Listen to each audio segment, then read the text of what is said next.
نحمده ونصلي على رسوله الكريم اما بعد فاعوذ باللہ من الشیطان الرجیم بسم اللہ الرحمن الرحیم۔ آج کی ویڈیو میں ہم بات کریں گے کہ اگر کوئی شخص خواب میں خلفائے راشدین میں سے کسی ایک کو دیکھ لے تو اس کی تعبیر کیا ہے۔ اس کے علاوہ اگر باقی صحابہ کرام میں سے کسی کو دیکھ لے اس کی تعبیر کیا ہے۔ تیسرے نمبر پر اگر خواب میں حضرت امام حسن حسین رضی اللہ تعالی عنہما کو دیکھ لے تو اس کی تعبیر کیا ہے۔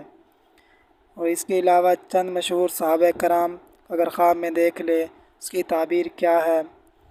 یہ بھی بیان کریں گے۔ اگر کوئی شخص عالموں اور حکیموں اور زاہدوں کو خواب میں دیکھتا ہے اس کی تعبیر کیا ہے اس کا بھی بیان کریں گے۔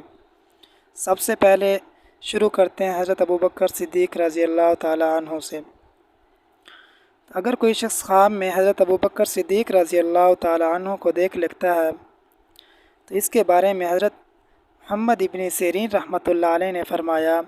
کوئی شخص خلیفہ اول ابوبکر صدیق رضی اللہ تعالی عنہ کو خواب میں دیکھے تو یہ دلیل خوشی اور کرامت کی ہے۔ حضرت ابراہیم کرمہانی رحمۃ اللہ علیہ نے فرمایا کہ اگر آپ کو کوئی کسی شہر میں زندہ دیکھے تو یہ اس امر کی دلیل ہے کہ اس ملک اور شہر کے لوگ بکثرت زکوٰۃ اور صدقہ دیتے ہیں، اور یہ امر تب ہے کہ جب آپ کو کشادہ اور خوش روح دیکھے، اور اگر ترش روح دیکھے تو پھر پہلے کے خلاف ہے۔ اگر کوئی شخص خواب میں حضرت عمر بن خطاب رضی اللہ تعالی عنہ کو دیکھتا ہے تو اس کے بارے میں علامہ ابن سیرین رحمۃ اللہ علیہ فرماتے ہیں کہ کوئی شخص آپ کو خواب میں دیکھے تو اس امر کی دلیل ہے کہ وہ شخص عادل اور منصف ہے،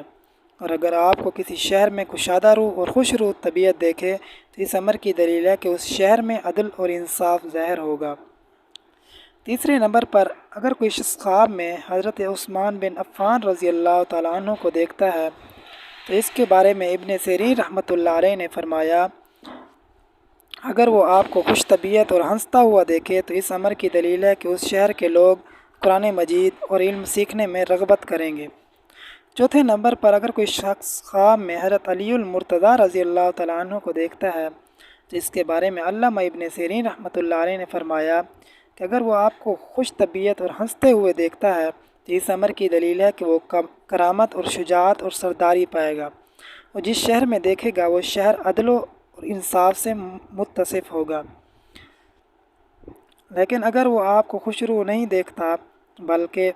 ترش روح دیکھتا ہے تو یاد رکھے کہ ان کے درمیان نزاع، جدل اور جھگڑا ہوتا رہے گا۔ اگر کوئی شخص خواب میں باقی صحابہ کرام کو دیکھتا ہے، صحابہ کرام میں سے کسی ایک کو، تو یہ راہ دین اسلام میں یگانہ ہوگا اور مسلمانوں میں قول کا سچا اور بادیانت مشہور ہوگا۔ آپ صلی اللہ علیہ وسلم نے ارشاد فرمایا ہے، اصحابی کالنجوم بأیہم اقتدیتہم اہتدیتہم، میرے اصحاب ستاروں کی مانند ہیں، جس کی بھی تابع داری کرو گے ہدایت پاؤ گے۔ اگر کوئی شخص خواب میں حضرت امام حسن اور حسین رضی اللہ تعالیٰ عنہما کو دیکھتا ہے تو جو شخص خواب میں دیکھے گا خیر اور راحت پائے گا اور آخر کار شہداء کا درجہ پائے گا۔ اگر کوئی شخص خواب میں حضرت جعفر طیار رضی اللہ تعالیٰ عنہ کو دیکھتا ہے تو خواب میں دیکھنے والا حج اور جہاد کرے گا۔ اگر کوئی شخص خواب میں حضرت ابو ہریرہ اور حضرت انس بن مالک رضی اللہ تعالیٰ عنہما کو دیکھتا ہے تو یہ اس امر کی دلیل ہے کہ وہ سنتوں کی طرف راغب ہوگا اور علم اور شریعت کو پسند کرے گا۔ اگر کوئی شخص خواب میں حضرت سلمان فارسی رضی اللہ تعالیٰ عنہ کو دیکھتا ہے تو اس امر کی دلیل ہے کہ اللہ تعالیٰ اس کو علم اور قرآن عنایت فرمائے گا اور عاقبت محمود ہوگی۔ اگر کوئی شخص خواب میں حضرت عبداللہ بن عباس اور ابن مسعود رضی اللہ تعالیٰ عنہما کو دیکھتا ہے تو اس امر کی دلیل ہے کہ وہ دین میں مجتہد ہوگا۔ اگر کوئی شخص خواب میں حضرت بلال حبشی رضی اللہ تعالیٰ عنہ کو دیکھتا ہے تو اس امر کی دلیل ہے کہ مشہور ہوگا اور مؤذنوں کا ثواب پائے گا اور اہل سنت والجماعت کی راہ پر چلے گا۔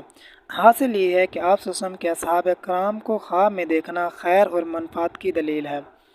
اگر کوئی شخص خواب میں عالموں، حکیموں اور زاہدوں کو دیکھتا ہے تو اس کی کیا تعبیر ہے؟ تو یاد رکھیے کہ اگر کوئی شخص خواب میں عالموں، حکیموں یا زاہدوں کو خواب میں دیکھتا ہے تو اس امر کی دلیل ہے کہ وہ خیر و طاعت کے کاموں پر توفیق پائے گا اور علم حاصل کرے گا، کیونکہ علماء آپ صلی اللہ علیہ وسلم اور آپ کے صحابہ کرام کے وارث اور مسلمانوں کے رہنما ہے۔ اگر کوئی شخص خواب میں کسی شہر یا محلے میں علماء حکماء کے گروہ کو جمع ہوتے دیکھے گا تو اس امر کی دلیل ہے کہ اس شہر کے لوگ جاہلوں پر گفتار اور کردار اور امر و نہی سے نصرت پائیں گے۔ باقی چیزوں کی تعبیر کو حروف معجم کے طور پر بیان کیا جاتا ہے۔ وآخر دعوانا ان الحمد للہ رب العالمین۔